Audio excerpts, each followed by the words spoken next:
Now, on their 11th and final day of demonstrations, climate change activists from the group Extinction Rebellion have blockaded entrances to the Treasury building in Whitehall and the London Stock Exchange by gluing themselves together, resulting in a number of arrests. The group's attempts to clog the heart of London and other cities across the UK have undoubtedly helped to drive the issue of climate change more forcefully into the public consciousness. But what happens next with that campaign? And will the campaign actually result in any kind of meaningful environmental change or action? With me to discuss this is Clare Farrell, a co-founder of Extinction Rebellion. She's in Marble Arch in central London. Good to have you with us, where the group is bringing the protest to a close. And we're also joined from Cambridge by Ross Clark, a journalist from the Spectator magazine, who's been very critical of both the aims and tactics used by the demonstrators. Welcome to you as well, Ross. Thanks very much. Can I start by asking you then, Ross, for your main concerns about the way this protest has evolved? Well, Extinction Rebellion seemed to think that nobody had ever thought about tackling climate change until they came on the scene, whereas in fact we've had massive investment in renewable energy, which has meant that 1/3 of the electricity generated in Britain last year was from renewables and so on. Lots has been happening even before some of these extinction rebels were born. And you think, well, what have they brought to the conversation? What they've brought is just trouble and this ridiculous assertion that we can cut carbon emissions to zero by 2025 without crashing the economy, which absolutely nobody in the energy industry thinks is possible. And as for the tactics, well, if you live in a dictatorship, okay, you have to break the law to make your point. But if you live in a democracy like Britain, there are ample ways to make your views known without resorting to this kind of tactic. And, virtually every week in London we have a big march, which is perfectly sanctioned by the police, happens peacefully and so on. Extinction Rebellion just seem to have got it into their heads that they're more important than everybody else, and therefore that they can just cause this obstruction. I'm going to put some of those points to Clare. Clare, there are several points there, Clare, but I'd like to ask you first of all about what you think has been achieved. Because you'll have had a strategy, you'll have had goals and ambitions for what you've been doing. So give us your assessment of what's been achieved in the protests that you put together. Well, I think we've seen a huge upsurge in the conversation around this issue. But our first demand is tell the truth. Tell the truth that we are in grave danger and that climate change is a threat which overarches all other issues, and it will shape everybody's lives for all of time to come, basically. So that's the first thing that I think has been a huge success, is getting lots of front pages, lots of news appearances like this one, lots of people able to go out there and talk about what is the actual truth of the matter, and that is that we are on a catastrophic course towards crop failure, drought, more wildfires. That means mass displacement of people, that means people will lose their homes, that means people will go hungry, that means there will be more wars. So bringing to everyone's attention the actual real potential impacts that we're looking at is the first big win that I think we've seen in this last few weeks. Did you at least accept, Clare, that the tactics will undoubtedly have alienated some people that, would naturally sympathise with the campaign that you put together? The tactics have been undermining the validity of the campaign for some people. Well, these tactics have got a long history. We haven't made them up.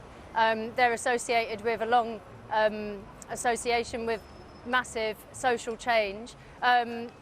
People have been reading the history books and thinking, how do you change the course when society is going in the wrong direction, and nobody seems to be doing anything meaningful about that. Of course, that disrupts people, and we have apologised again and again. We've tried to mitigate for that disruption to people's lives by warning people as well in the press what we're going to do. But I think it's quite clear that this level of disruption has achieved some results which A to B marches quite simply haven't.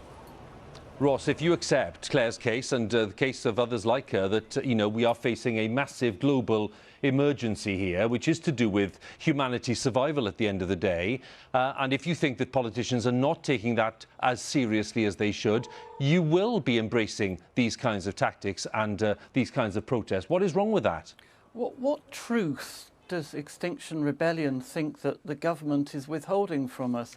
Our government, in common with those around the world, set up the IPCC 33 years ago in order to advise them on the facts of climate change. The reports are published, they're there for all to see, and they tell the story. What they tell the story that global temperatures are rising by between 0.1 and 0.2 Celsius per decade, that by the end of the century we can expect sea rises of 0.5 metre or so on. Those are the real problems. But what Extinction Rebellion is telling us is just pure fantasy, pure scaremongering. The idea that, we're not going to have enough food to eat, or that, our houses are going to burn down and so on. I mean, take that point about wildfires.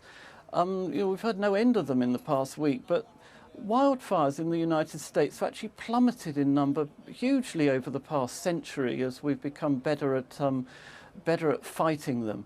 And climate change is a story of adaptation and prevention. But at the same time, we have to preserve the global economy, because if we halt economic growth in the world, that puts people at far greater risk than do some of the effects of climate change.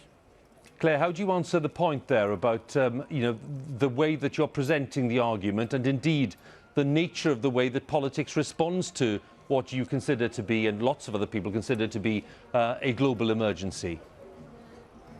Well, many of the world's top scientists last year actually spoke out and said we have not taken a risk assessment approach to this. No insurance company would insure the course that we've taken with humanity collectively, because we're in too great a risk. If, the precautionary principle exists, I'm sure you've heard of that. That means that you don't have to know an absolute certain outcome to mitigate against the catastrophe from taking place. And yet politics and science have interacted in a way which has put us on a catastrophic course. So, this country, I'm 36 years old, I have never seen in the early spring or even in the winter massive wildfires in 4 different regions at the same time of our wet, cold island. That is not normal. And I don't think that there's any dispute with the World Bank's data that, sea level rise could displace 1 in 9 or 1 in 10, I think it is, people in the UK by mid-century. So, the effect that this is going to have on the economy, Mark Carney has just spoken out about that. Do you disrespect him? Do you think he's talking rubbish? What is the question here is what could actually make a difference? We're calling for structural political change. That's our top demand,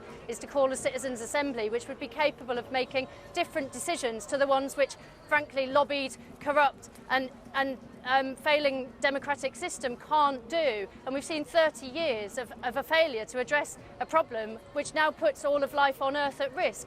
I don't see what part of this needs arguing with, to be honest.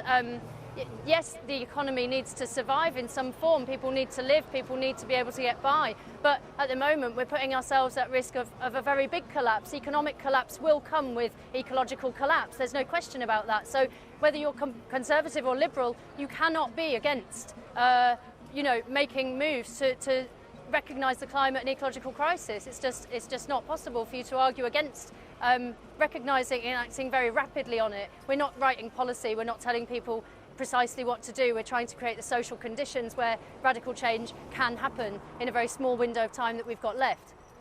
The implication of which, Ross, is that, of course, you are being simply slow to understand the nature of the problem and complacent about it.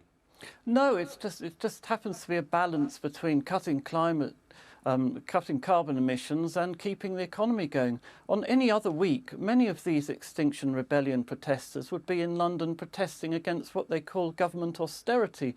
Well, if they think what we've had in the last 10 years is austerity, God knows what they think of what we'd have if their demand for cutting carbon emissions to zero by 2025 came into effect, the economy would totally collapse. We wouldn't have public services, we wouldn't have any transport, we wouldn't be able to keep our homes warm. You know, we're working on a path towards decarbonisation, but it has to be at a pace the economy can bear, and at the moment the technology just simply does not exist for us to switch off fossil fuels and turn on renewables.